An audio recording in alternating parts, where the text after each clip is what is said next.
Jarry n'a pas eu une relation simple avec son père et s'y est seulement au moment où celui-ci se savait condamné que les deux hommes se sont rapprochés. Pendant des années, j'étais persuadé de ne pas être né dans la bonne famille et je pensais même que j'avais été adopté. Je n'avais rien à voir avec mon père. Mes frères allaient à la chasse avec lui, faisaient du judo, du football, déclare-t-il d'entrée. Et de préciser que ses rapports avec lui se résumaient juste à « bonjour, au revoir, joyeux anniversaire ». Ambiance. Cette relation a ensuite connu une évolution inattendue lorsque le père de Jarry a su qu'il était mourant. Anthony Lambert, de son vrai nom, explique, quand il a appris qu'il était condamné, il m'a demandé d'être à ses côtés. C'était écrit, il fallait qu'on se retrouve, qu'on ait ce moment pour comprendre pourquoi on n'arrivait pas à vivre ensemble.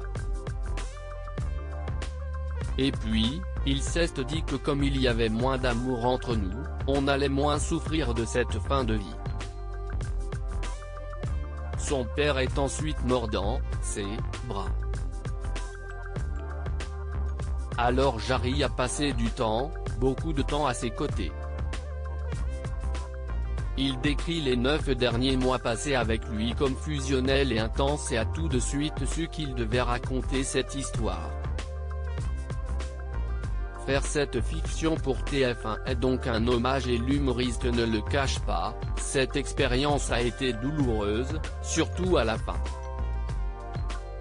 Lorsqu'on lui a annoncé la date de diffusion de À ses côtés, que ce projet touchait donc sa phase finale, il a ressenti une grande tristesse et le papa de 2 enfants nés par JPA déclare, « C'est comme si je l'enterrais une deuxième fois ». Dans l'émission La Boîte à secrets en 2020, Jarry avait déjà évoqué la mort de son papa, il a eu une tumeur au cerveau et il m'a demandé de l'accompagner dans sa maladie. Et il m'a dit, va, vis et deviens. Et je suis né. Le père de Jarry s'est sacrifié pour sa famille comme il l'avait aussi dévoilé, vous savez, mon père il a fait quelque chose pour mes frères et moi. Il n'a pas fait beaucoup d'études. Et c'était le seul, le dernier ouvrier en France dans une fonderie, qui acceptait d'être entouré de tous ces produits chimiques. Il savait chaque jour où il allait travailler qu'il allait mourir très tôt. Et il l'a fait parce qu'on était une famille très modeste, et qu'il ne voulait pas qu'on manque de quelque chose. Je ne pourrai jamais être à la hauteur de ça.